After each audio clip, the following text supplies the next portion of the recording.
Hello, everyone, and welcome to the show. With me is Ken Scholes, singer-songwriter. you have actually been on our podcast before. And last time you were here, you played a song. We spoke a lot about your music. This time, if you don't mind, I want to talk about your writing. This is super awesome. One show that I saw that you did, you actually played music, and then you also read from your book and signed autographs. And that was really, really cool. Yeah. What got you started with that? Well, I came to writing, as a kid. I'd read a Ray Bradbury essay called How to Keep and Feed a Muse when I was probably about 13, 14 years old, and that kind of sparked me. And I ended up writing him letters, and he wrote back. By the time I was in high school, I was learning how to type, and I was learning how to write stories. I had an English teacher that took me under her wing and took me out to meet, to hear other writers speak, like Maya Angelou and Kurt Vonnegut. I'm from a small logging town, so that was a pretty big deal to get out and see these big-time writers. And I had that teacher kind of nurturing me along the way, and then years later, after I kind of had left the ministry, had left the gospel singer-songwriting gig, that I was up to, I fell back to the writing those stories and putting those stories in the mail. And lo and behold, the year 2000, I found myself suddenly in print in a magazine with my first short story sale. That is too awesome. One, how long does it, or I guess, would you put a time frame? How long does it take you to actually get stuff going? I guess the short story's pretty fast, but a novel's got to be what? No, they take longer. I've only written 5 novels. So my body of work right now is, I don't know exactly how many short stories, probably 70 or 80 that have come out in print. I've got enough for 4 collections. My 4th collection comes out next summer, summer 25. But with a novel, it can take. My first novel took me 6.5 weeks. I wrote it on a dare. It hurt. I hurt my wrists trying to go a little too fast. And the other novels took, longer. Every single one of them took longer than that. But, anywhere from 6 months to 6 years, depending on what was going on in my life at the time. But I have 5 novels and 4 short story collections, and I don't know how many essays and whatnot, but I have there's a little bibliography out there you can find called I think it's called the Speculative Fiction Internet Database or something. Okay. And it lists every sale I've ever made all the way back to the first one.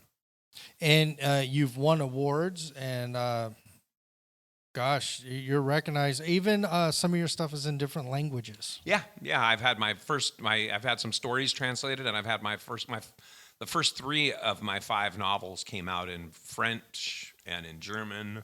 The first novel came out in Japan and Spanish and in Russian as well, I think. So, yeah, it was kind of a big splash. And I'm better known as a writer than I am a musician. I've won a handful of awards. I've been around the world. And, of course, if I go around the world for my writing, I drag my guitar along now. There you go.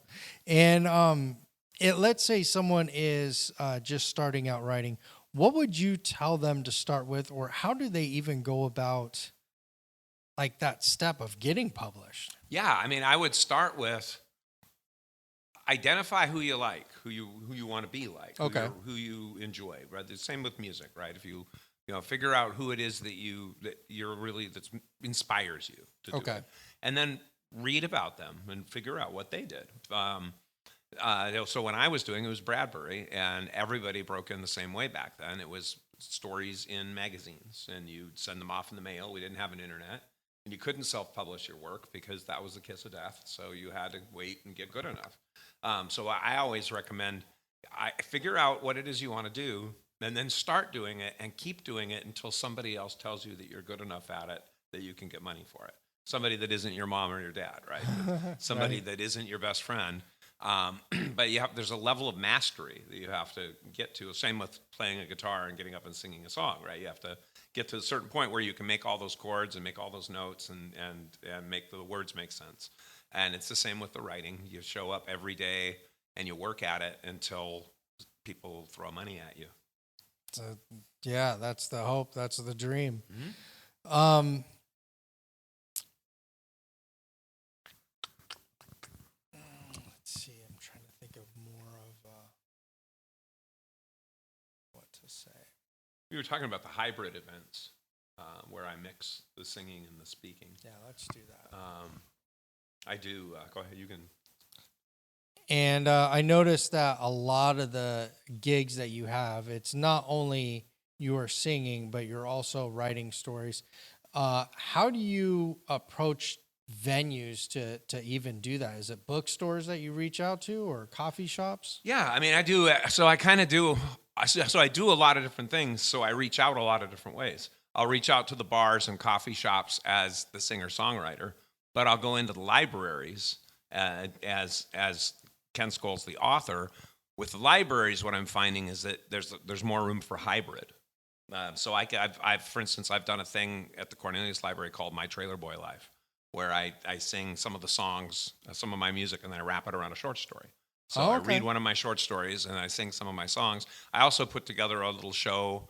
This actually ended up not being at a library. It ended up being in a store that had access to a little public community space. They wanted to do something for people with PTSD. And I have PTSD. I've had it all my life. So I have a little show called Making Friends with the Monsters Underneath Your Bed. And it's part song that I sing and part spoken where I read a story that I wrote back 20-some years ago when I was in therapy.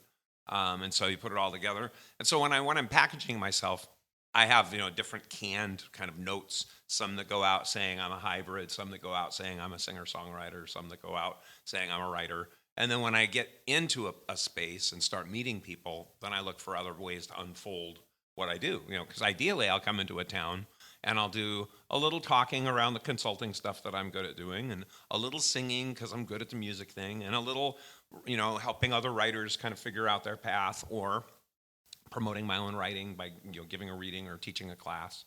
But I just look for opportunity to serve. I'm really a servant more than anything else. I just use the arts as a way to do that.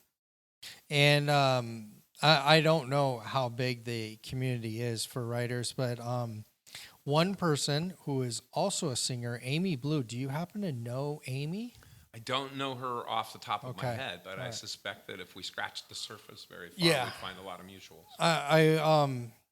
Over here at Aloft Hotel, we actually had her come out and bring some books, sign, and I would love to talk with the guys here and see if we could do something with that. That'd be fun. Because it was awesome. You have a little lounge here, and it was a ton of fun. Anything else happening? You're going on I want to say a writer's retreat, or you're a guest at... I'll be up at the Cascade Writers Workshop in July in Bremerton. I'm also their consultant for their strategic plan, so I'll be there to interact with stakeholders, the people who are actually there going to the workshop. But then I'll also be there as a writer, participating and helping.